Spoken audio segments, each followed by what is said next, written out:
Pike's pushed Morton forward up ahead. He's got out of line. It's now Pike going to have a go at Werrell. Don't push him off. He's in the championship fight. Jack Werrell chasing down Carl Jacklin. Further down, Rob Williams and Chris Barnes. Sensational run outside line now though for the heavy braking zone. Around the outside goes the Audi R8. Look how much Miller's caught back into play. Exactly. Miller's still such trouble. He's left on second and change. All of a sudden, Miller's back in play.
Good evening, ladies and gentlemen, and welcome back to Thursday nights. It's the Radical SR10 Championship, round 9 for the Radical Race Series from Watkins Glen. And you can see on your track map on your screen, it's a full Watkins Glen, including the chicane at the top. Yes, we don't do things by half here. We don't do the NASCAR circuit. We do the whole circuit here for the Radical Race Series as well. I'm James Parfitt. I'm going to be joined in the booth by one Mr. Alex Goldschmidt here with me, and let's bring you up to date with the scores on the doors. James Barry sitting on top of 317 points, 15 points ahead of Simon Edwards. George Gonzaga in third, then Mike Busson, Josh Reed and Dan Webster. Then we've got James McRitchie, David Rolliston, Graham Matthews and Phil Glover rounding out the top 10. Then Darryl Taylor, Damien G, Jamie Bird, Luke Maxwell, Michael LeMay, Graham Brown, Seth Brown and Paul LeMay down in 18th place. Then after that one, it's Paul Crabb, Robert Woodward, Phil Jocelyn, David Beasley, Neb Smith and Chris Kane. Just about to jump over into qualifying. You see Simon Edwards leading in practice here as well, and this is just enough time to bring Mr. Goldschmidt into the booth and have a chat with him here as well. Alex, welcome in, bud. How are you? Evening, James. Evening, everybody. Good to be back here on Thursday nights. And yeah, love this circuit. It's going to be a true old school test. You know, barrier's quite close to proximity of the circuit. And if you get that in loop wrong, heavens to Betsy, you are going to have a big old code brown and clean up on aisle 3. That's for damn sure. Absolutely. I think that's going to be one of the things here that these guys are going to have to be careful of. We've already seen a few moments in practice, of course. Are we going to see the same in qualifying and the race? We have got 10 laps of the sprint, 16 laps of the feature. So it's going to be very, very exciting indeed. If you are here, let us know. And thanks so much for joining us. It's going to be a very, very exciting evening of racing. 2 races here as well. James Barry, Alex, I think we've got to talk about the man. He's looking strong this season. He's looking strong to challenge Simon Edwards. He's clearly putting the practice in as well. Is he gonna wrap it up? Sometimes it's always tough to say. I think it's just dependent on how well you do in the rounds coming after this. You've got VIR, we've got Road America, then we've got Sebring, then we've got Interlagos. So four different circuits after this one, but both will have their fair share of elevation changes and tight and twisty sections for the drivers to contend with. Of course, they're running on an open setup, so they can dial in the car to, you know, however they feel comfortable in their way of driving. And obviously there are going to be slight differences between Barry and Edwards, but of course Edwards has been trying to keep Barry at bay, and Barry leading by just over, I think, what is it now, 15 points. Mm-hmm. You know, any slip up now between either of the top 2 could mean that someone else gets the advantage going to the business end of the season. Yeah, I think with the fact that he's there or thereabouts. I think that's the thing for James Barry. It was important at this stage of the season that he was actually up with Simon Edwards. If he was a little bit further back, say if he was Gonzaga back or LeMay back or Buson back, I'd probably sit back and think Simon Edwards is, you know, got an 8th one in the back, to be blatantly honest. But the fact that he's leading him, going in, as you say, by 15 points, with only this one and 4 more rounds to go, if he can just keep that consistency, keep up with what he's doing day in, day out, night in, night out here in the Radical Race Series, I think he's got a great hope of wrapping up his 2nd championship. I think that's the thing. I mean, also, last time out at Donington Park National, we saw a really good turn of pace from James Barry's teammate, Jorge Gonzaga, and that was a bit of a telling point. So if Gonzaga gets himself embroiled in the battle between Barry and Edwards, well, Barry knows that he's got his teammate as a rear gunner, so that could really give him a little bit of an advantage. We nearly saw Gonzaga actually, he was in contention for the W in the feature race last time out 7 days ago, as the first couple of lap times coming in 1:39.815 from Simon Edwards. Paul LeMay 2nd, Gonzaga goes P3, the returning Paul Clark goes up to 4th ahead of Mike Buson. Seth Brown and Michael LeMay put some times on the board. We've got 14 cars on the grid this time. And the ever positive Mr. Phil Glover has just gone P7 as Jamie Bird rounds out the top 5 at the moment. I think qualifying is going to be incredibly crucial around all respective 5 circuits that we've got, including this week. So Barry at the moment has gone purple in sectors 2 and 4. Of course, we've got 5 sectors around here at Watkins Glen, which includes the boot and also the infamous inner loop just off of the back straight. And you've got that elevation change through the S's after you go through the 90 at turn 1. And that's going to be quite crucial as well, because you can see some side-by-side action as James Barry goes exactly a 10th quicker than Simon Edwards on that last lap and puts it top of the timesheets with just over half the second to go here. Yeah, Simon Edwards has got greens on the board there as well. So we'll see how he gets on for the rest of the lap, coming closely followed by yellow. He does only have to find a 10th, mind you, and if he's got 3 greens already, that should be his 10th in an ideal world, of course. But let's not wait until he gets over the line before we celebrate the fact that he should go on to pole position again once more. Simon Edwards, it's going to be very close. He has done it though, 39.711. What about Paul LeMay? He stays where he is on a 39.991. Paul Clark back over the line again. Mike Buson in 6th. Jamie Brown, Seth Brown coming over the line, closely followed by Michael LeMay. And then, of course, we've got good old Phil Glover, and in the background, I think that is Mr. Jamie Bird. It is, as he comes over the line as well, and puts himself in 6th. What about Darrell Taylor? He needs a time on the board here. And yes, he did finally set a time, 1:41.311. But we've got James Barry, 2 purples again in sectors 2 and 3. Yeah, it just seems to be with these open setups, as I said earlier on in the broadcast, James, it's about setting the car up to your liking and how it should handle around this circuit as Barry comes out of the final corner. Is it going to be a swapsy again at the sharp end? He comes across the line and goes top by 2.5 tenths. That was a pretty good lap there, and he set a purple in sector number 5 to boot. So sectors 2, 3 and 5 is where Barry's really able to exploit the performance of this SR10.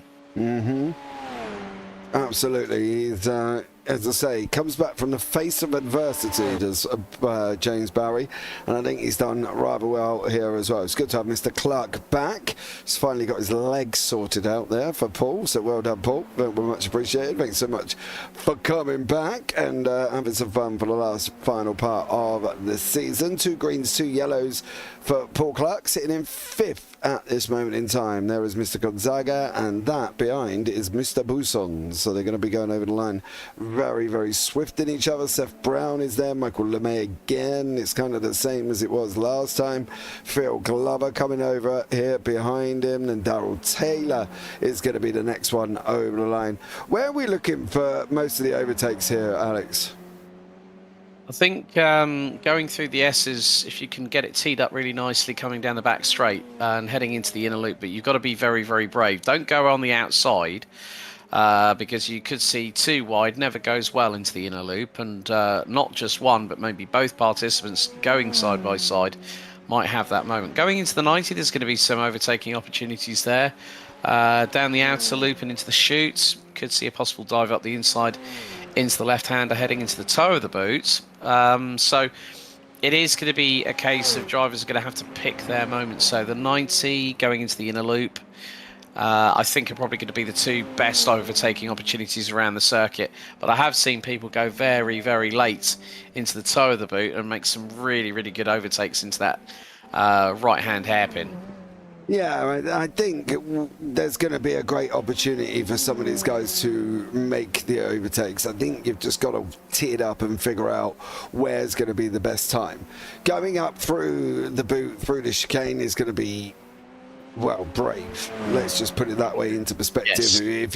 If you're brave going through there, you know, and you make it through too wide, then fair play. But it isn't the most easiest thing. Paul Clark goes over the line again. Is that another improvement? Nope, 140.262. But as you say, through outer loop, through the outside, you've got an option of running it round. If you can get it on the inside into chute, might not be a bad side of things. And then into toe in the right-hander. So yeah, they're all options. Heels another option as well.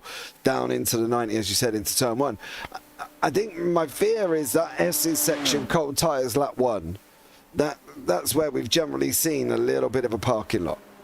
Yeah, I mean, especially it'll be a bit like a multi-car accident on the M25 on a Friday night. That's what the biggest problem is, because you're going into a right-hander, but you're also dealing with an elevation change, you're dealing with changes in direction as well. So the biggest thing would be trying to move up the order and hoping things are going to work out your way as we're heading to the final 30 seconds in qualifying. Quite a few drivers opting to go into the pits, including Paul LeMay, Paul Clark, Mike Bousson, Seth Brown, Daryl Taylor, Phil Glover, also the returning David Beasley. There's also Tim Adcock in the number 21.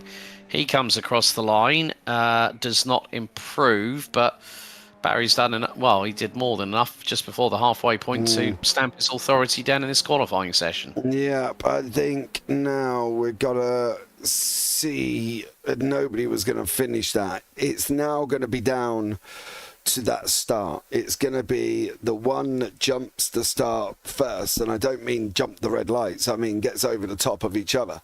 James Barry is that man in that prime position, in pole position there as well. Simon Edwards sitting in second, and you've got Paul LeMay, George Gonzaga, Paul Clark, Jamie Bird, Mike Bousson and Seth Brown. Then in ninth is Michael LeMay, Darrell Taylor, Phil Glover and Graham Matthews round out the top 12. And then on from that is David Beasley and Tim Adcock. So you can see that is the field at the moment. 14 cars are going to be rolling around Watkins Glen, but the imperativeness of this start, Alex, I think for Simon Edwards is going to be massive.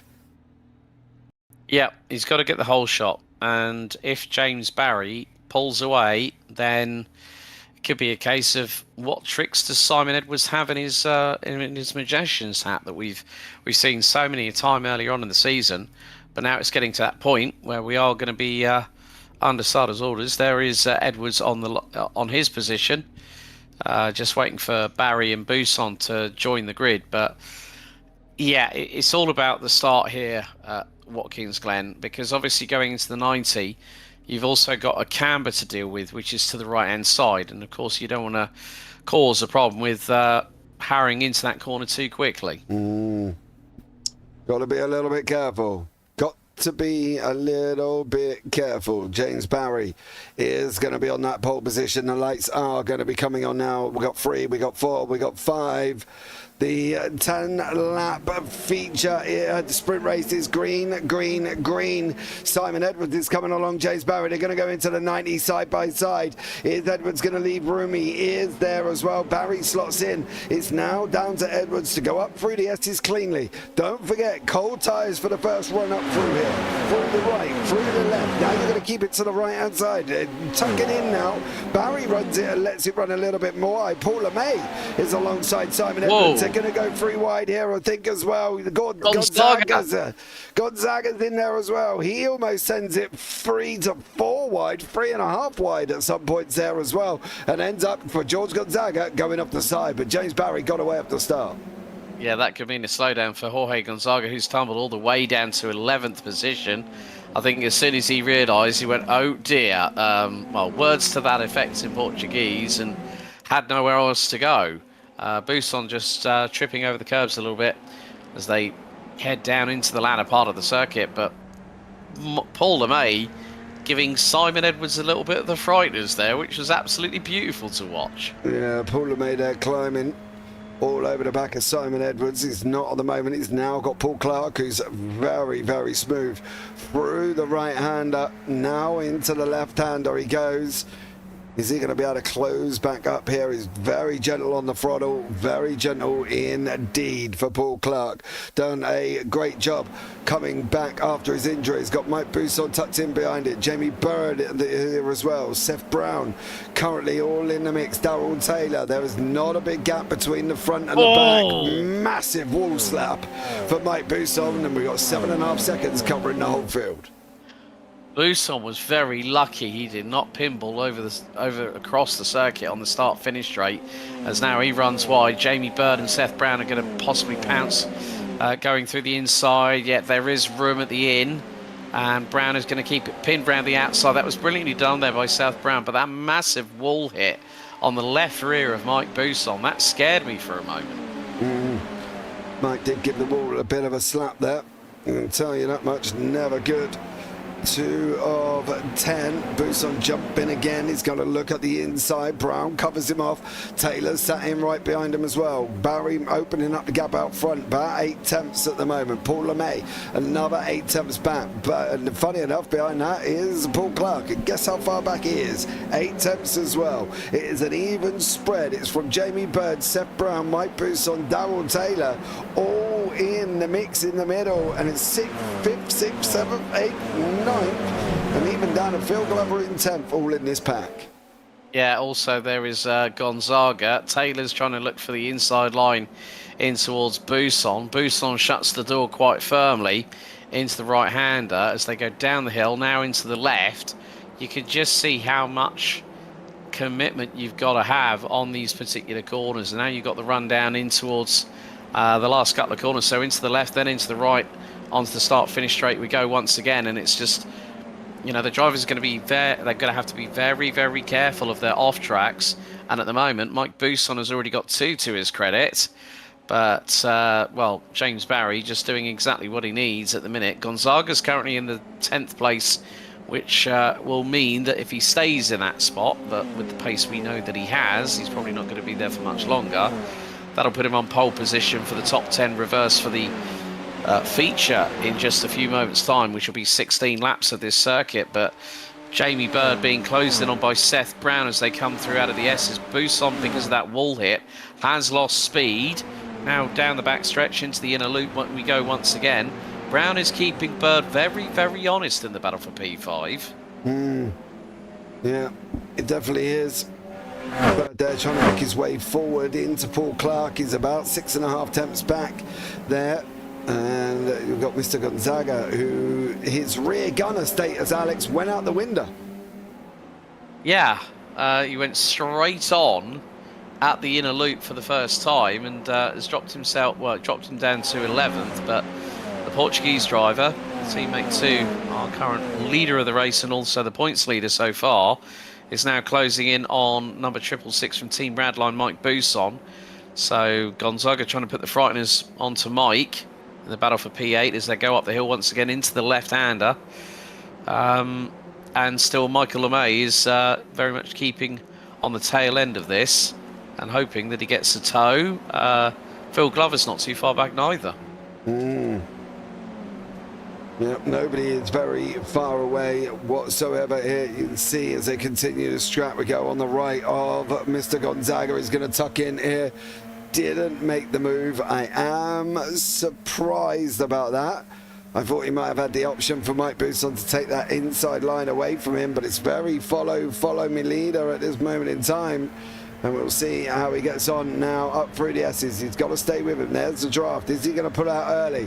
He does. The problem with pulling out early is it's going to be very, very difficult to get the move done coming into the chicane. Gonzaga's showing us how not difficult he is. Is he going to get Taylor? He covers off Busson straight away there, Alex. As soon as he cleared him, he went straight past him and covered him off. That's the best opportunity that you can do to solidify at least one overtaking manoeuvre going onto the backstretch. I mean, he had the overspeed. Busson will be struggling with damage with that left rear, so that car won't be 100% full fitness, but Gonzaga just showing the pace that he has got. And now he's starting to close in on Mr. Skittles, Darrell Taylor, in the number 22 as they go through in towards the boot once again. You can just see how different it is with regards to the approaches that the drivers take reference to the particular corners. Gonzaga's keeping it nice and smooth and steady, which is actually helping him around this circuit. There's a lot of technicality here, folks, which when you're on the sim rig, you really get a true understanding of how close you can get. And look at this, Gonzaga again, now looking for another move, possibly here on Darrell Taylor, might get the run through the S's like he did just on the previous tour against Mike Busson as they go through the final corner once again. And you're just going to keep an eye on possibly the closing rate of speed that Gonzaga has on Taylor. He's in the draft, now into the 90, decides to lift off, hit the brakes, go through into the corner, not use the apex, let the car run wide, and now to carry the momentum through the S's. And just like he did with Busson, the same could be very much happening here with Taylor, but he has to back it a bit because he nearly caught it. He nearly caught the rear diffuser of the number 22, but look at the overspeed again. Same thing as he did one lap ago with Busson. Gonzaga through on Taylor. Yeah, he does it. He's setting him up one lap at a time, one pass at a time on that run from the S's. He's clearly got some pace in that machine. Paul Clark and Paul LeMay are also fighting it out here as they continue to fight through the left-hander of Shoot, and then on the run up into toe here, tucked in now with Paul LeMay. Keep it on the inside, let it flow, take a late apex, on the gas we go. Now hold it straight and see how close you can get. Paul and LeMay there. Oh, jumping on the defense, Alex, doing a little bit of weaving. Yeah, just decided to pull the car to the left-hand side.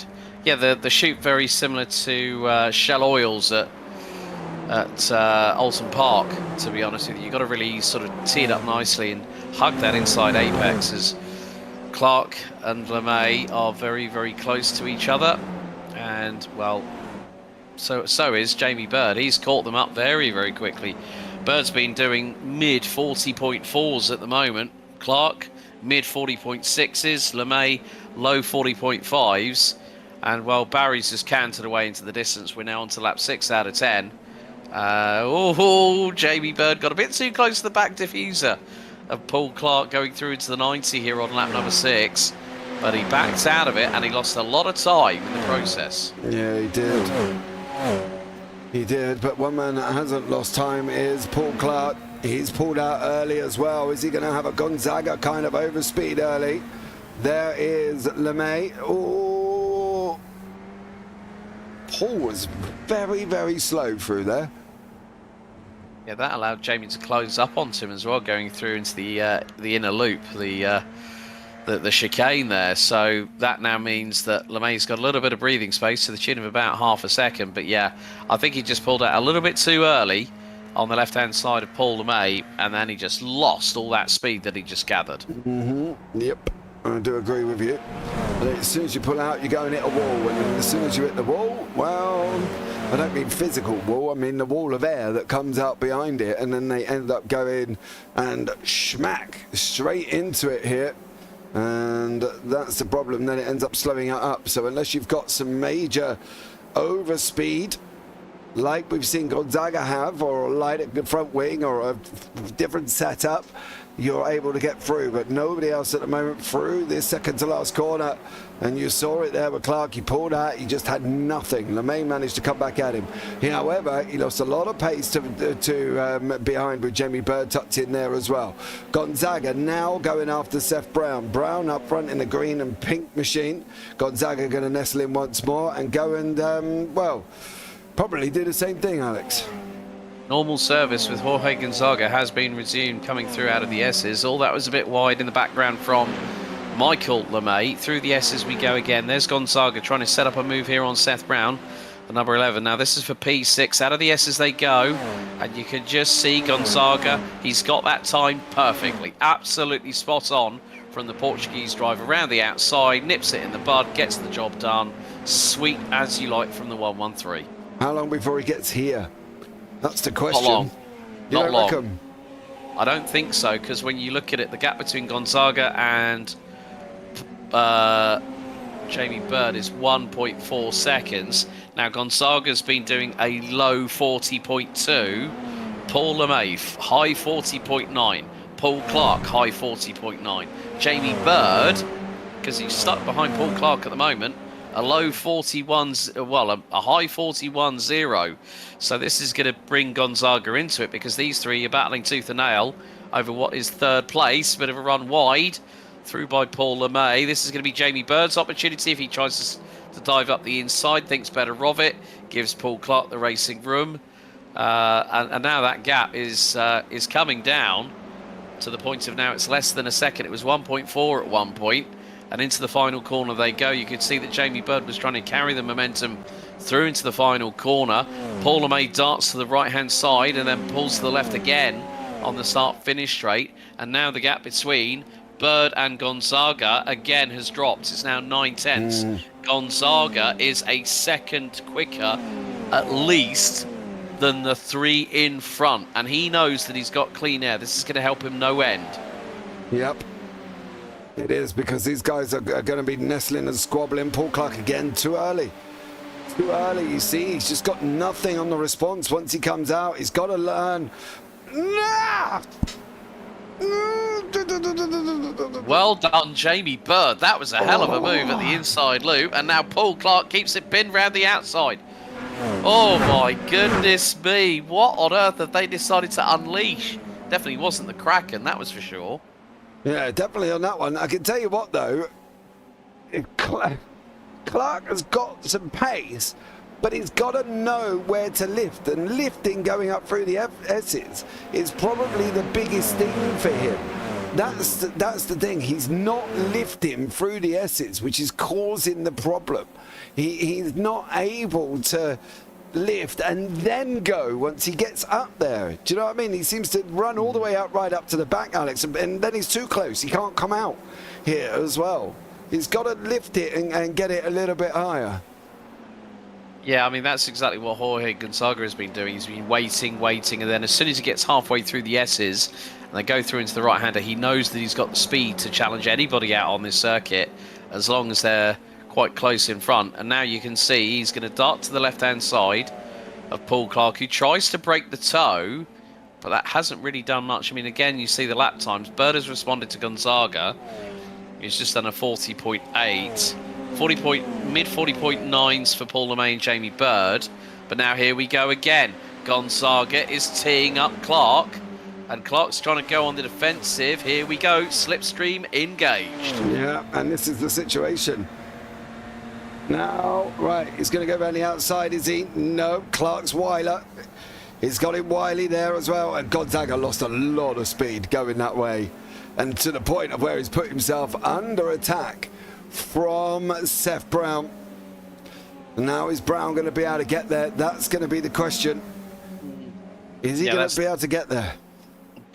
It's tough to really see how this is going to play out. I mean, Gonzaga, who had done all that great effort to catch up with the three in front to battle for P3. Of course, Jorge is third in the championship standings coming into this 9th week out of 13. But again, it's just been a case of, as you rightly said, James, picking your moments, knowing when, you know, you've got that strength where others aren't really as racy, let's say, in terms of pure pace.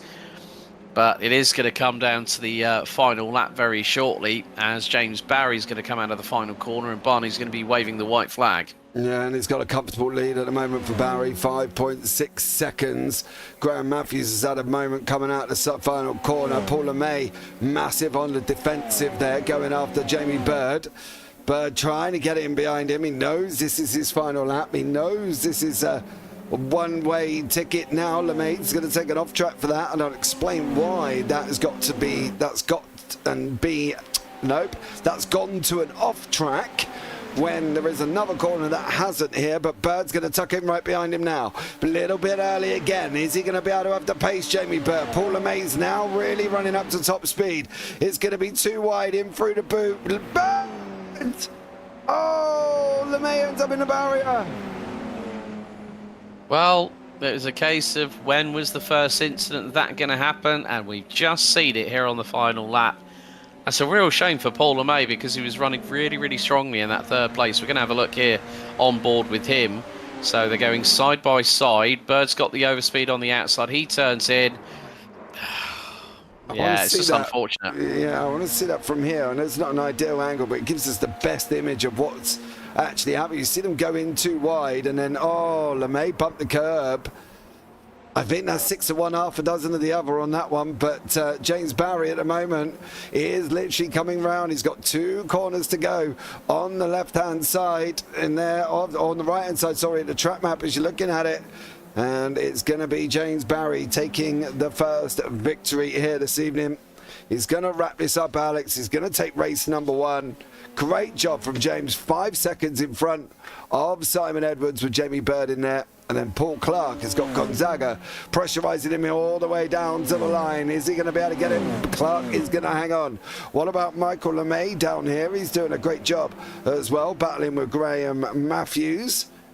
And now, who's going to get this one? I think it is going to be Graham as Michael LeMay backs away going through the final part of the racetrack. Then we've got Tim Adcock and Paul LeMay behind that, of course, who had his own moments. Yeah, I was waiting until we saw a proper side-by-side moment, and we got that through with Paul LeMay and Jamie Bird. I mean, as you said, it was 6 of one and 500th of another. I mean, that is effectively a racing incident. They both went for the same bit of real estate, but Paul just unsettled the back end of that SR10 by bumping over the curbs, and that was pretty much all she wrote. But yeah, what a dominant display by James Barry, winning by nearly 6 seconds after 10 laps. Impressive stuff from the points leader. Yeah, here we go now. Here's the results. Race number 1, James Barry is your winner, then Simon Edwards in second, Jamie Bird in third, Paul Clark in fourth, then George Gonzaga in fifth, Seth Brown, Darrell Taylor, Phil Glover and Mike Bousson. David Beasley's going to find himself on pole. Then we've got Graham Matthews, Michael LeMay, Tim Adcock and Paul LeMay there. And great job from all of these guys, but it is going to be David Beasley finding himself on pole.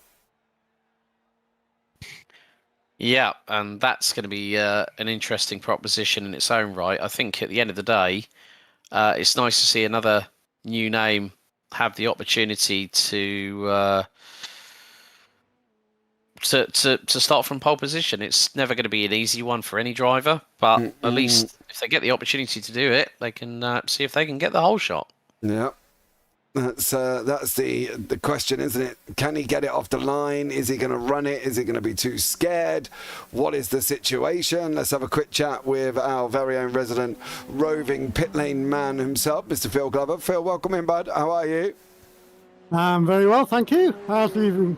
It's been all right, mate. Not bad at all. We've got 40 seconds here, Phil. Okay. How was the race? You were in top 10. Yep, 8th place. So, yeah, took it fairly calm. Really enjoyed it, actually. It was not too bad. No, you're going to be up towards the business end. Do you think you can stay in front of these guys? I guess proof will be in the pudding, won't it? Yeah, but it also depends whether or not you burn it in the oven. Yeah, gas mark 5 and away we go. All right, mate. Well, good luck. You got 10 seconds. See you on the other side. Yep. All right, James. Bye. There you go. Quick chat with Mr. Phil Glover. Do love it when Phil gets in the top 10. And the other's done a great job. as well. Towards the pointy end of the field is Mr. Glover for race number 2. Oh, he has also had a reverse grid pole position as well, let's not forget. And he said, I'm going to try and win this one. But as we both know, having got to know this man over the course of multiple seasons here on JP Broadcasting, Phil Glover is the SR10 Championship resident man of positivity.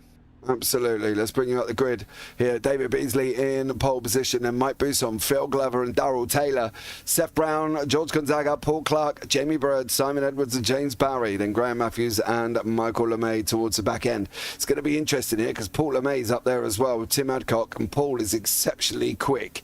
Ladies and gentlemen, hold on to your hats because race 2 is going to be coming very, very shortly. There are the lights straight in front of us. 1, 2, 3, 4, 5. It's going to be lights out, and away we go. Beasley found nothing but wheel spin. That's going to be a problem for David Beasley. Mike Busson's going to take the lead going into turn number 1. Phil Glover's going to grab second alongside Darrell Taylor.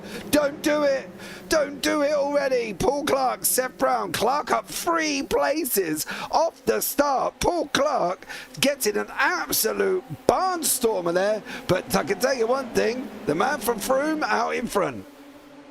Oh, this is going to be a bit too close. Look, nearly 4 wide going into the bus stop for the first time. Oh my goodness me, Gonzaga goes off the circuit. Again goes off the circuit. But at least he didn't do the runoff like he did last time. And Seth Brown nearly into the back of Paul Clark going through the chute. God, it's like you're trying to see which... that is a slowdown. Oh, he hit the wall. Oh dear, he just got sidechecked big time. Did Jorge Gonzaga. Now we got LeMay's, and I say that in LeMay's because there's 2 of them. Oh, George! Oh, he's broke. Yeah, that ain't tracking true. That's going to be a trip down pit lane for the Portuguese driver. Oh my godfathers. That was the harrowing moment. Nearly 4 wide into the bus stop. He shortcuts the chicane, not to the severity he did on the opening lap. So we're going to have a look here. Bang. And into the... Oh, that was a hard old hit. It's this next bit that really gets me as well with him, because all of a sudden he's applying the throttle, snap, and then apply it again, snap, and it goes. It's like playing cards with Mr. Gonzaga at this moment in time. But Busson absolutely flying, Alex, currently 1.2 out in front. Yeah, and also looking at the Edwards versus Barry situation. Edwards is currently P7, Barry P8. And at the minute, Edwards is quicker than Barry. Has got a gap of about 2 and a bit tenths of a second as things stand. As now Darrell Taylor trying to keep Paul Clark at bay. Heading into the bus stop, gets the job done. Neatly done there by the number 22 in the Skittles livery. Michael LeMay's just had a bit of a drama in his own right. He's gone off and is going to tumble. Oh dear, Michael, stop cutting the grass, please. I wonder if that might have been with David Beasley here. Yeah. Oh, that was a squeeze, and Michael nearly ends up on his roof. Graham Matthew manages to avoid, and David finds himself in the pits. So does Michael. Oh. No, slightest touch. Oi. That's the question that we ask every single time here. Did he deserve room? Because in hindsight, he was off the racetrack. Yeah, that is the key point. Because at that point he was also rejoining the circuit, and then David just got the slightest love tap on the left rear, and it just spun him around on a 540. He was very, very lucky that didn't end up any worse, but he's in the pits, and he has been for over a minute and a bit. So David's race is going to be, if he does return to the track, it's going to be a case of he's going to be sitting behind everybody else and probably at least a lap or 2 down. But we've got this battle here between Messrs Brown, Edwards and Barry. Now this is for 5th place on the road. Edwards pulls the left-hand side coming out of the S's. Barry nearly made it 3 wide. Oh, crikey, that was close. Yeah, he almost tried it there. Brown's going to have the moment. Edwards has got to be big and brave. He's not going to get there. Seth Brown's managing to hold on, but more importantly, Edwards is in front of Barry. The question is, for how long? That's going to be the question. Can he hold on till the end of the race, knowing that James Barry is looking as swift as he is? Yeah, I think it's now that Simon has got to put Brown between himself and Barry very, very quickly in order to try and get some kind of headway. And at the moment, that's not quite happening because Brown's defending because he's got the right to do so. And now into the next right-hander they're going to go, but Edwards is going to line it up nicely for the inside move. Is that going to be the case that Brown's going to open the door for Barry? It's going to be closed, but Brown will have the inside line for the next left-hander, and he stays ahead. That's exactly what Edwards needed to do at that point. Yeah, he did. He had to put Seth Brown in between himself and James Barry there as well. Bear with 2 seconds. Alex, don't panic. I'm just having a moment here as well. But Seth Brown with Barry now tucked in right behind him. Why? Seth Brown, you did not need to do that. You did not need to do that, Seth, I'm afraid. Oh, bro.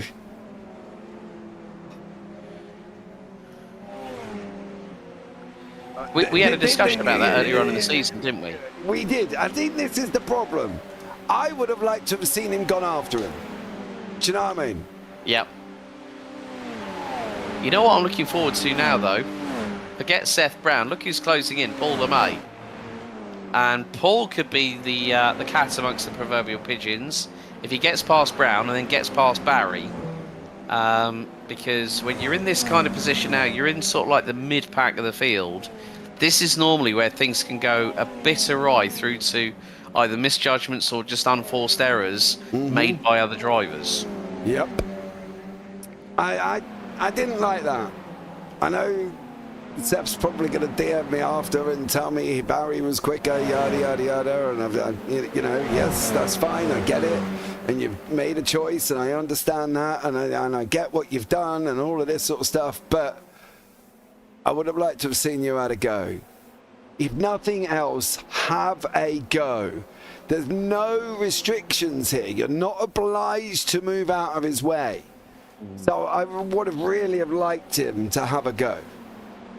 And now Barry's trying to go around the outside of Edwards, so all that's going to be a bit close between the pair, but Edwards puts it on the white lines, keeps it nice and tracking true, so keeping Barry at bay. Of course, yeah, we did see that big dominant victory from Barry over Edwards by nearly 6 seconds in the opening race of the night, but it's a case of he keeps on battling.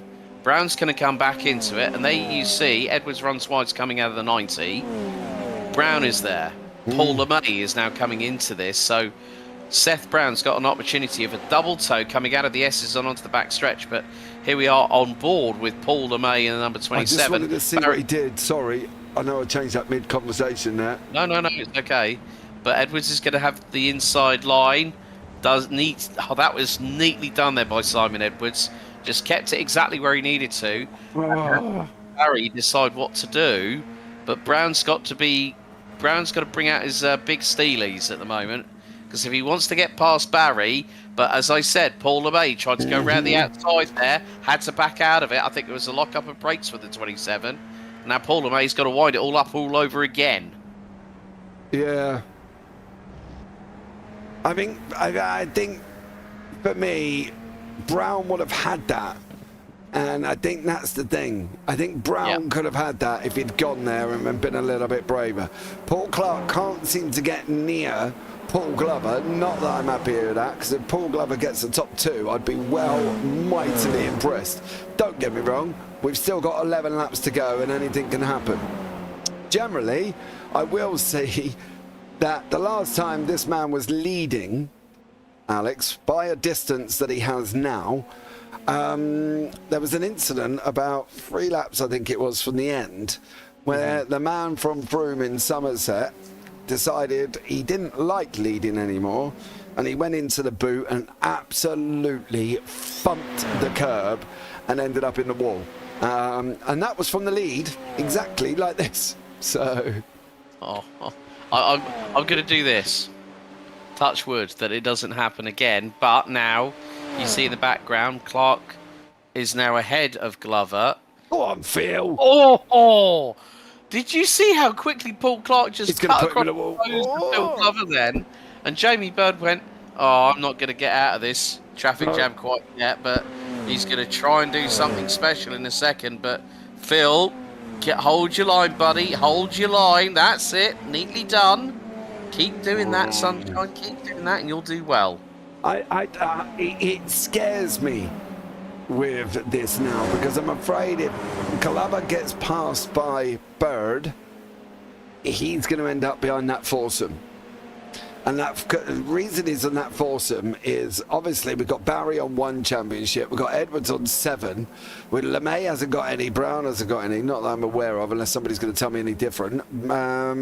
Go on, Seth, go on, Seth. Oh, bro. Do you know what? It's really weird. I get what Brown is doing. He doesn't want to get involved in the championship fight. He's not been here enough. I understand all of the morals, the morals of this, the morals of what he's doing. But we're racing, Alex. We're not ballet dancing. He's on the defence from Paul LeMay. If you're going to defend against LeMay, go and have some with James Barry. Because he should have got him. It's a move. That's exactly what I was waiting for. An outside move at the 90. And who does the move? I did say about Paul LeMay, didn't I? Mm-hmm. He's going to be in this battle very, very soon, as Jamie Bird now going side by side into the boot with Phil Glover. There was nearly a repeat of what we saw in race 1 on the last lap. But now look at this. This is where it's going to... you were getting worried about this, and we are nearly at half distance. We're on lap 7 out of 16, and Edwards and Barry have decided, right, okay, we're going to try and get some positions gained, but keep the championship battle very, very close. But Phil Glover and Jamie Bird and Paul Clark, they've got to be very, very careful now.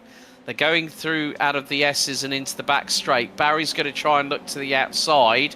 Edwards defends quite sternly, going into the next right-hander. That was a good play there from the number 52, but he runs wide. Barry's trying to put it to the outside. Edwards goes back onto the racing line. Barry's still trying to get the slingshot from him, but it's not quite working yet. Yeah, and do you know what I love? Is we can time and we can read Simon Edwards like a book at the moment. Every time Barry gets alongside of him, doesn't matter if it's inside or out, watch, let's see if he gets there again. Going into turn 1, Edwards starts squeezing him. Just there. He gives him the most minimalistic amount of room outside of a car's length. He has got this car nailed. He knows it could be 1.8 meters. I'm just guessing. I have no idea. Right? It could be 1.8 meters. Edwards will give you 1.81 meters. That's it. Look, he'll do it again. He'll start coming over on him, coming over on him, coming over on him, squeezing him now, and Barry backs out. He knows this, though. This is the problem. We've spoken to James Barry. We know what he does. He doesn't like side to side with Simon Edwards. And he's even said he needs to be braver. But the only way you're going to knock the 7 times championship mate off is big and brave. Go and put it out there. Don't let him squeeze you like an orange in a juicer. Give him a little hip check. If it needs must and he ain't giving you the room, he will only leave you 1.81. He ain't going to give you 1.8, 6, 7, 8, 9, 10, or 11. It's 1.81. That's all you're getting with Simon Edwards. And the thing was, I think out of the final corner last time around, I actually saw James Barry slightly scrape the wall with the left rear. So that might not help him in trying to get past Simon Edwards. But you can see that Paul LeMay is reading the situation in front of him. And now Edwards has closed in onto Glover. He's bringing Barry along for the ride. We're now coming up towards halfway of this race. Buson's got a lead over Clark of 1.4 seconds. Then it's a further 2.8 back to Jamie Bird. And again, look, once again, Edwards is keeping it to the right-hand side. He is not giving the benefit of the doubt to James Barry for that full toe, but through into the 9C. Edwards squeezes him again. Yep. This time, Barry keeps his foot planted in, through into the S's. Edwards is going to try everything in the playbook to keep Barry at bay, And look how much closer on the apex Barry was. Now he's got the slipstream he needs. Now he's got to try and time it. But now there you see Paul LeMay flashing the headlights. Again, Edwards squeezes Barry into the bus stop, and Barry simply has no answer. He's trying. Be creative, James. Think a little bit outside of the box. Try a bit more. Have your bravery pills on standby and take it with a little bit of Dutch courage and see if you can put the frighteners on Simon Edwards, because now Edwards realises the situation is fast increasing in terms of intensity, because he's got to get past Phil Glover very, very quickly indeed. He's got to keep it on track. Glover may not fight it, but he knows that he's got 3 other people. There's Paul LeMay diving out of the slipstream of James Barry. Into the next right-hander they go again. And what's more, Edwards still able to do exactly what is necessary. Absolutely. Barry has no answer. He's literally educating him. He's doing what we've said before. Edwards is sitting there going through this second to last corner. He's going to come through this last corner. He'll use Phil Glover right up until the turn 1, and then he'll nip to the right-hand side. This is how it's going to be. So he'll be sitting behind Glover. Glover's not going to fight this. Glover won't, because I know what he's like. But he'll use Glover. There you go. Nip to the right-hand side. Give Barry a sniff. Like he's almost going to give him the inside, and then he'll go bang. Nope. Sorry, son, not going to happen. And that at the moment is what we're looking at. Edwards knows he needs to keep this tight, and he's got to keep it tight, because Barry now is coming. LeMay's going to benefit. This is going to be a 4-way sweep here, and if Phil Glover's not careful, it's going to be 4 wide. It's definitely going to be 3 wide going into the bus, into the chicane. Edwards comes out on top. LeMay's going to get both. No, oh no, he nearly got both. Phil kept his foot in, and LeMay almost had him. Edwards read that situation perfectly. That's what we expect from a 7-time Radical Race Series champion. LeMay, well, he kept his throttle in, but he ended up going on the grass. It cost him time, and then allowed Barry to keep round the outside of him on the exit of the bus stop at the top of the hill, going into the outer loop. So that just goes to show. Defend. Oh, there we go. Phil squeezing. Phil squeezing him. He's in the barriers. Oh, he's clattered into Glover. Oh, mate. He did what Edwards has done to Barry, but Barry kept his foot in on the wrong blinking pattern. This is the problem. I think Glover had that. I don't know what anybody else feels. Maybe if you are at home, whatever, leave a comment. But all I'm going to say is shout out Phil Glover for keeping it stuck in. We're going to ride on board with James Barry. He goes to the right. Here's the squeeze. It carries on. Bang. Right-hand side of Barry's car clatters into the barriers. Then he hits the right side of Phil Glover. Phil has a little bit of a spin in the kitty litter. But I have to say, Phil Glover did a fantastic job on that. And in the meantime, Paul Clark has now got the race lead from Mike Bousson. you can't demand space if you're not on the racetrack. Sorry we missed the lead change, but we were looking back. Can't demand space if you're not on the track. Barry had 2 wheels on the grass making that overtake here. So hold on, I got something to say about this as well. 2 seconds on this. This is how he passed him going into the bus stop. We know he's going to sweep around the outside. Booster's going to settle in behind him. There you go. Jobs are good and job's done. If Paul Clark, ladies and gentlemen, wins this race, this is his first ever race on JPB on the Radical Race Series. This is the first time he's taken a win with me on comms. The other 2 times he's done it, Alex, I was on blinking holiday. Oh, God, dear. But this is his first time with me on comms that he would have taken a win. As I said, I think there was twice more he did it and I was away. So, yeah, that sucks. But yeah, go on, Paul, have some of it, mate.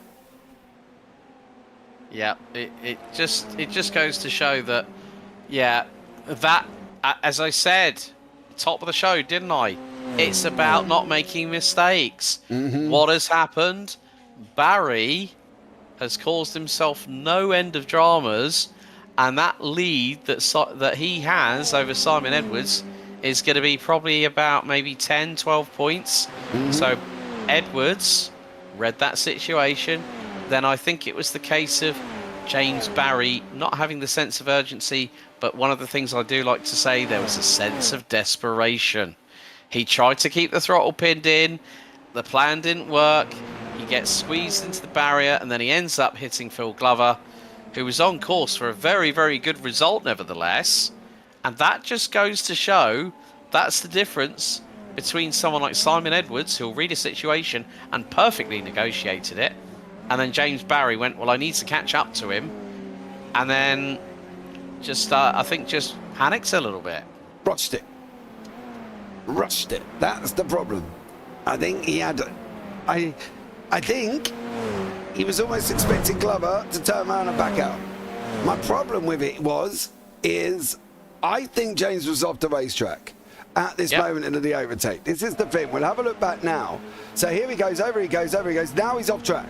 That, in my eyes, he's off the track. He's got no rights to the space. He deserves to back out. And he didn't.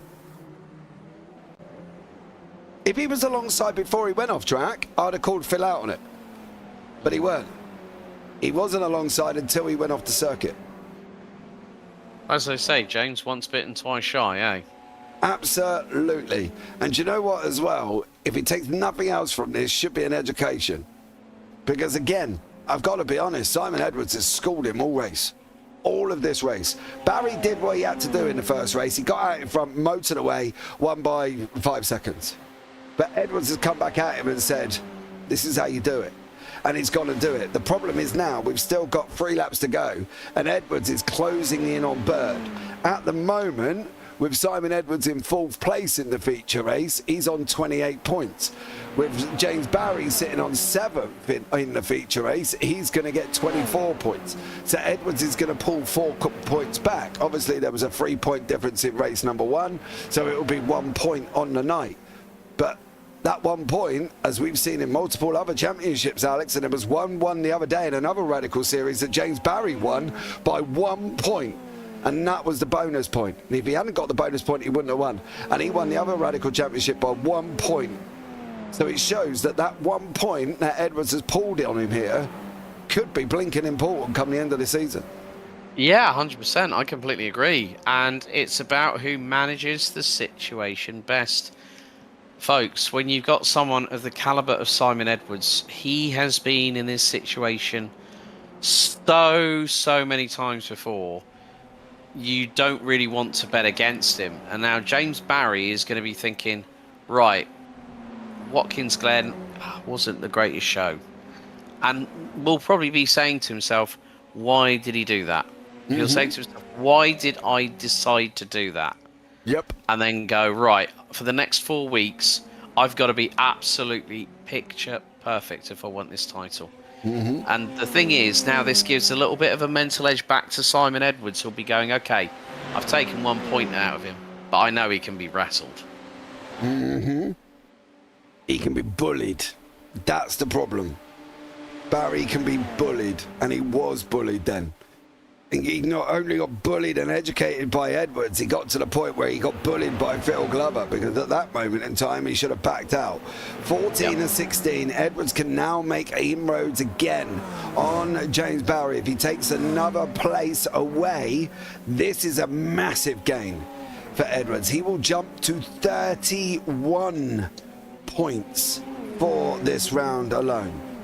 So where Barry's on 24, there's 7 over the night. Take out the 3 that Barry got from race number 1. That's a 4-point gain going into the next round. Now that's a bigger story. And that'll bring us down to 11 points between the top 2. So there we go. Up the inside. Jamie Bird doesn't really fight it. Knows that he's not in the battle for the championship. It's only a couple of laps to go, but he wants to have his own battle within the standings. And it's good, solid points for Jamie Bird. But Simon Edwards, Simon did have a bit of a tank slapper there. He did hit the beans on the loud pedal a bit too hard there, didn't he? He did, yeah. I'm glad you saw it as well, mate. It wasn't just me on that one, but Edwards did have a bit of a tanky slapper on that one. Now, the question is for us, will be, 1, can Paul Clark win this race? And the second one, for a man that works in a hi-fi shop with earphones and all sorts of other fandangled equipment, has he bought himself an headset with a microphone? because at the moment he ain't got one for a man that works in a shop like that. So I'm hoping he has, so I can have a chat with him here. But I've got a funny feeling, Alex, I probably won't be able to. That depends on what he puts in the general chat post-race, saying, James, I can't do an interview, I've got no headset. And then you'll be on his case quicker than flies on muck, flies on manure in a farmyard. Yep. Because for a man that works in an hi-fi shop with earphones and God knows all these fandangled things, and I've been to his shop, it's absolutely amazing. If you ever get a chance and you're up by Hi-Fi Lounge, Alex, pop in and say hello, because you'll see some of the stuff he has. It's absolutely incredible up there. So just definitely if you get a minute, pop in and see him. And then he ain't got a headset, which confuses the living daylights out of me here. On lap 15, we've got one to go. Gonzaga's out, Michael LeMay's out. Paul Clark boosts on Edwards is looking like your top three. Edwards has still got Bird within about 6 tenths. Paul LeMay's also got Bird within 6 tenths as well. Battle up front at the moment is down to 3 tenths. The question will be, can Mike make a move on the final lap? That depends on how much Paul Clark wants to keep defending, as we are going to go on to lap 16 out of 16 for the feature. Barney waving the white flag. Here we go. And Paul's got a nice little lead. He's just gone over the best part of a tenth quicker than Mike Bousson. Simon Edwards just put in the fastest lap, but then Paul LeMay's just done that. 1:39.929 by the 27 in fifth. But yeah, Paul's just got to make sure he just white lines it and doesn't really give Mike an opportunity to attack. Here we go. For the final run up into this bus stop now, it's got to be Clark. He's got to make it through cleanly. He does. What's going on here? Edwards still making it through. Bird and LeMay. Darrell Taylor, Phil Glover are going to be having a right little ding on. Skills and Castrol, who really does give you the most amount of energy or power here as well, or fuel even, shall I say. Well, at the moment, it's the Castrol man. Skittles clearly just gives you sugar and a big headache at the end of it. Here, along with the sugar rush crash. Yes, that comes after where you just want to sleep. But at the moment, needs front two, doing a great job. Bousson still tucked in.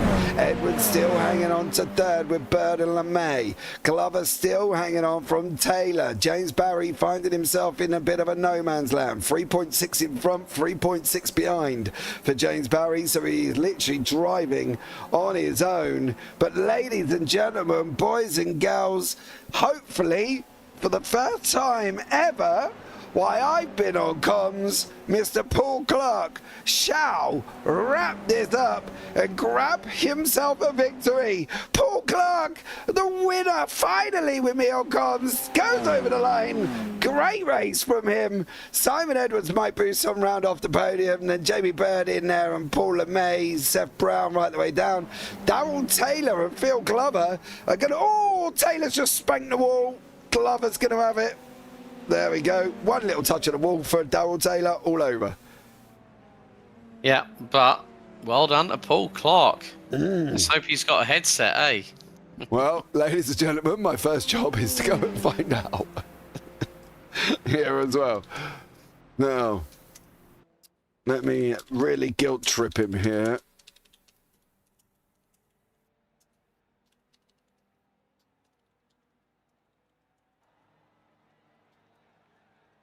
Let's see what he says. I can feel my ears burning whilst you're... yeah, you better have a headset. That's like an ultimatum, folks. Yeah, it's like being married. The difference is he bleating deserves one at times as well. But here are the results. Paul Clark, for the first time on JPB with me on comms, has won a feature race. Well done, Paul. Massive, much love to you there as well. Mike Bousson in second, Simon Edwards in third. Then you got Jamie Bird and Paul LeMay. Seth Brown in sixth. James Barry down in seventh in the end. That gives him 24.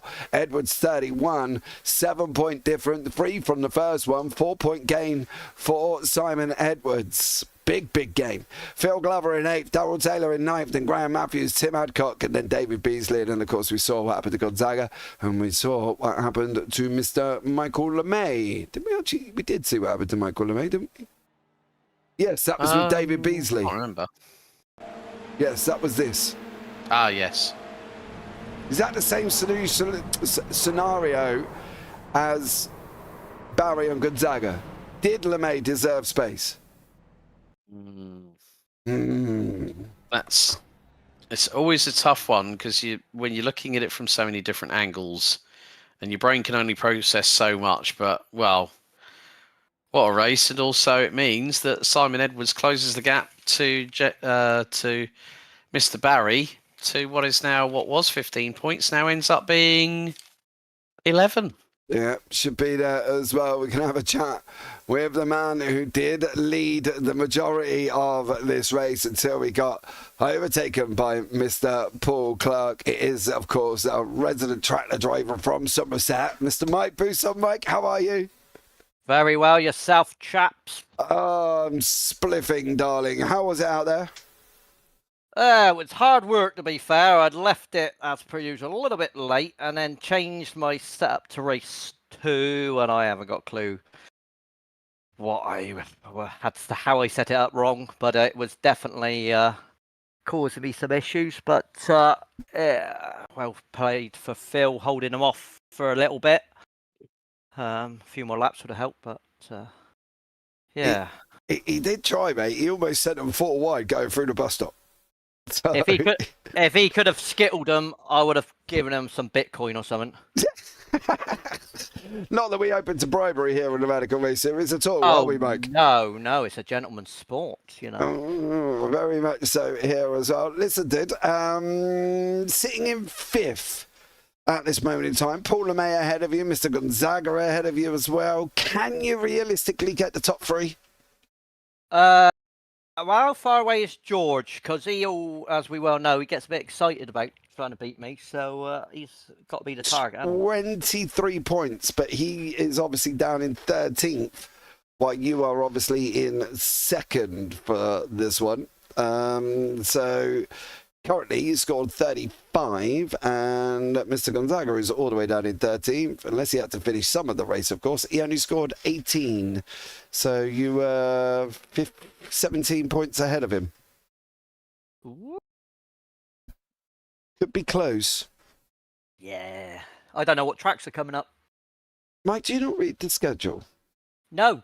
I rock up on a Thursday and see what track it is and then go from there. Right, you got Virginia, full course. Road America. Yeah. Sebring. Oh, yes. And then Interlagos.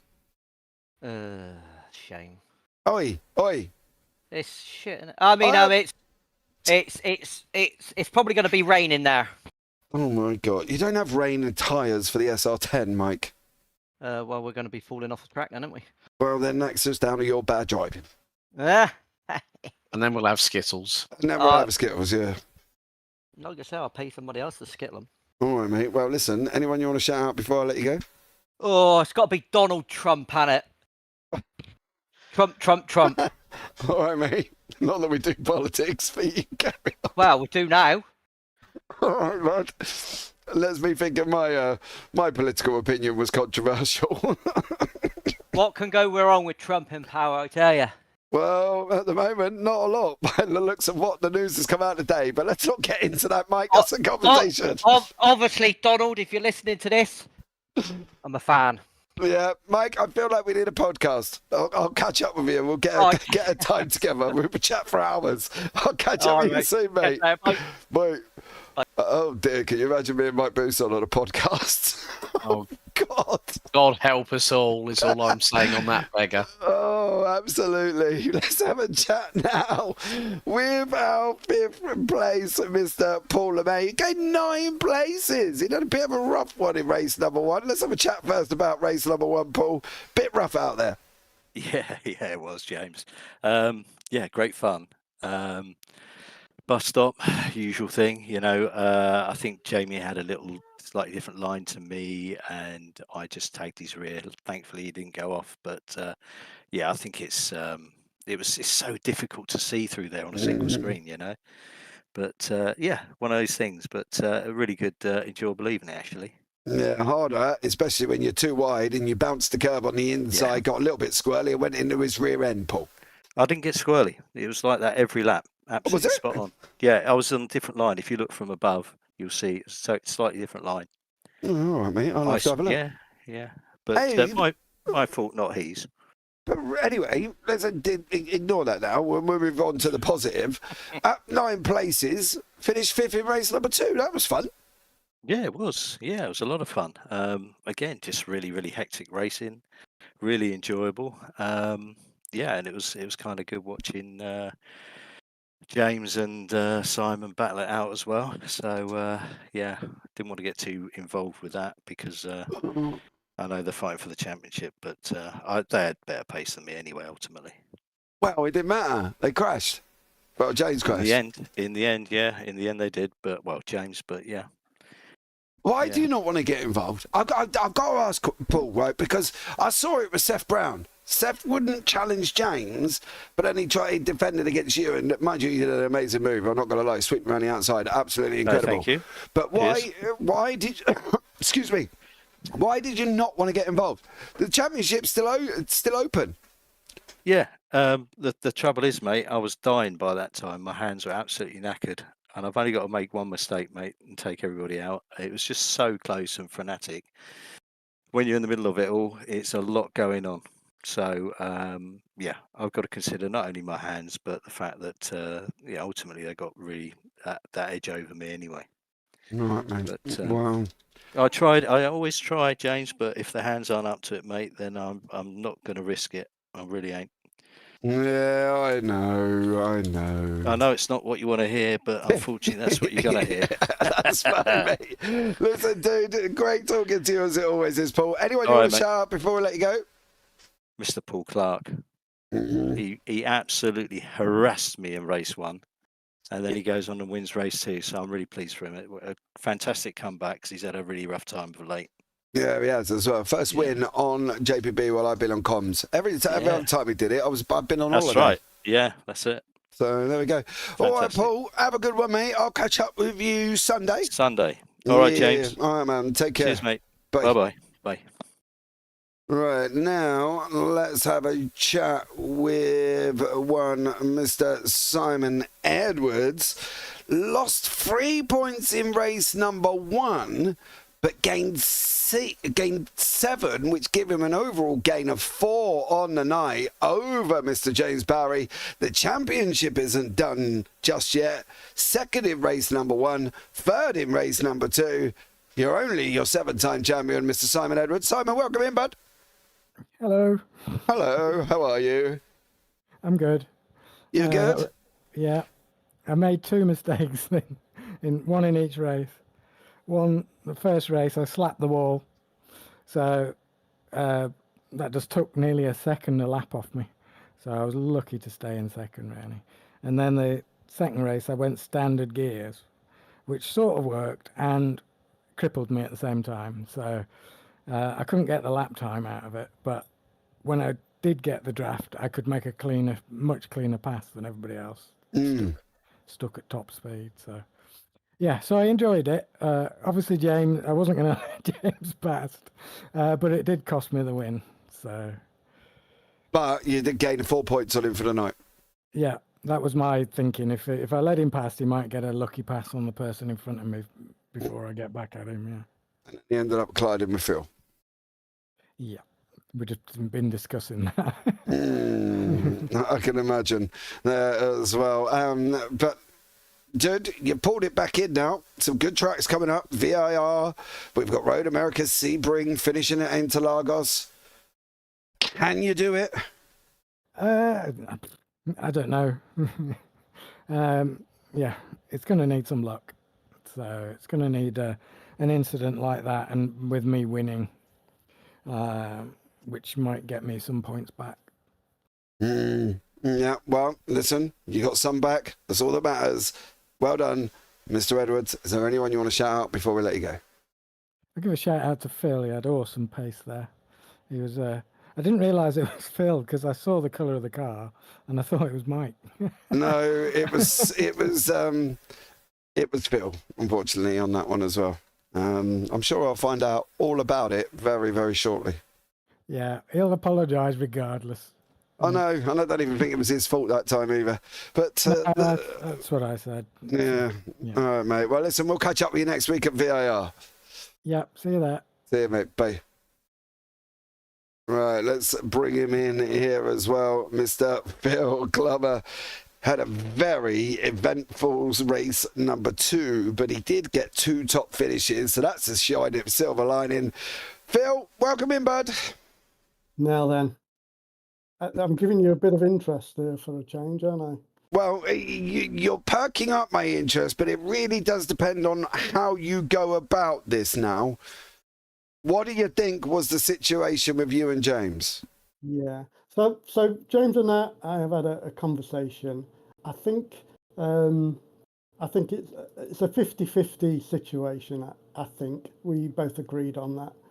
I was moving fairly quickly tonight. It's unusual for me. So obviously because normally I let the quick guys go past. Well, there wasn't so much of a differential tonight, and I was trying to hold on to my position. So I diagonally moved across. I did it. I didn't alter anything. I didn't do it on the braking line. There was a little bit of space, but as I was just consistently going across, that space reduced. But James had decided he was going to go for that, and it was diminishing. So there was going to be a coming together. I guess the problem with me is I've got VR on, so you don't have a really wide periphery. But yeah, I guess. Listen, I'm going to interrupt. I don't think it was your fault. You don't? No, he tried to overtake you on the grass. He wasn't alongside until we went on the grass, and my eyes back out. You were on the grass. Any overtakes that went on the grass, you have no right to. That's my philosophy. White lines are there for a reason. They mark the edge of the track. If you try and make an overtake on the grass, well, and I guess my view is I was in front while I was moving across. So now, if you had been following me, obviously that was a totally inconsistent line to what I've been using before. yes, but you were defending. Defending is about, isn't it? Yeah, defending. Phil, listen, I don't think it was your fault. We're going to VIR next week, Phil, just to let you know. I know you don't really know the calendar, but VIR next week. That.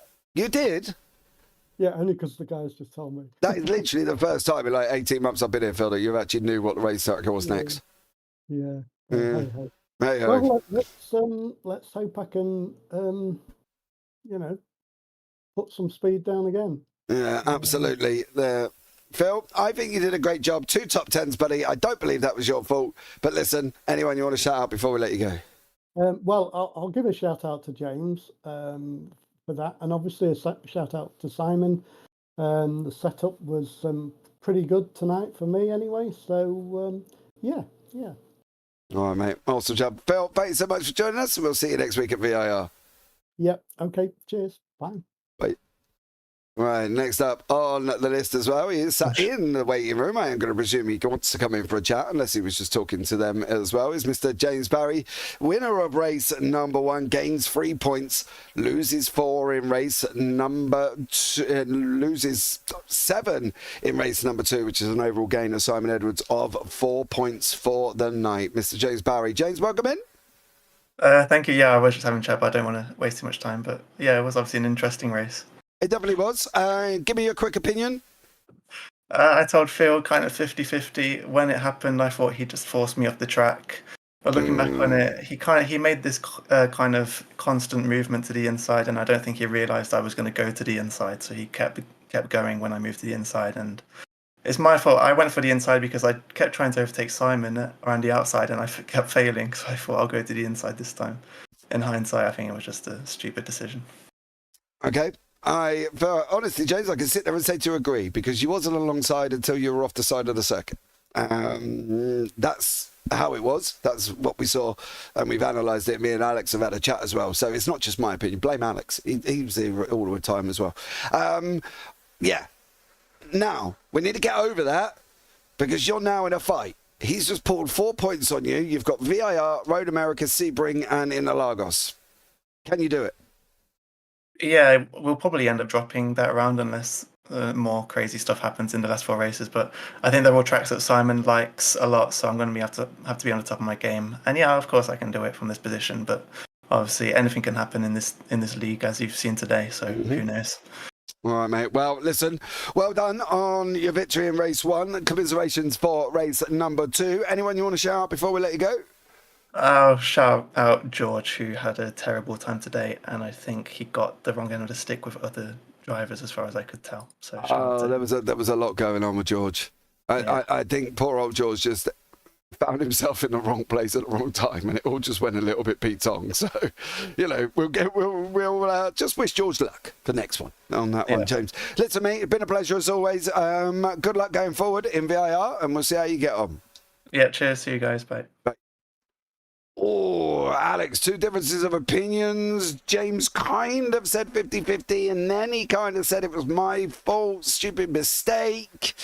Is that a line of ownership, do we think? I think that's definitely a line of ownership, and don't blame me in future, James. Blame the fence, because neither of us sat on it tonight, and neither of us got splinters in our bums. We didn't. You're right. No, I mean the thing was, from the angles that we saw it from, as I said, there was some desperation setting in there for James, and he went for it. I think because he said that possibly that Phil didn't see him. Yeah, you could say that as well, but it's water under the bridge. It's past tense. Now he's got to refresh, refocus, ready for VRR next week, and then for the rest of the season. Because now, as I said earlier on, it's about getting those points, making no mistakes, showing who's boss. That's what it's going to come down to. Yeah, I think you are right on that one. So, guys, that's going to wrap it up. Thank you so much for joining us here as well. If you are here for the first time, don't forget to like, subscribe, turn on the bells. If you are here for the second or third or fourth or fifth time, well, thank you so much for joining me. I've been James Parfitt, been alongside Alex Goldschmidt, and as always, take care. Have a great week, and you never know, we might see you on the track sometime. One thing, don't forget as well, Race for Mind this weekend. Jimmy Broadbent, 23 hours as older with an hour of qualifying, about 25 hours of broadcasting. Tune in, all 3 parts on JPB. There's me, there's Alex, there's Paul, there's Nico, there's Craig Jones coming in for a chat as well about the mental health side of things. Yeah, there's a lot going on. So come and join us all this weekend as well for the Mind 23 hours of Zoldo. It's going to be absolutely amazing. And you will see Max Verstappen driving around as well. But guys, thank you so much. Look forward to seeing you over the weekend. Take care.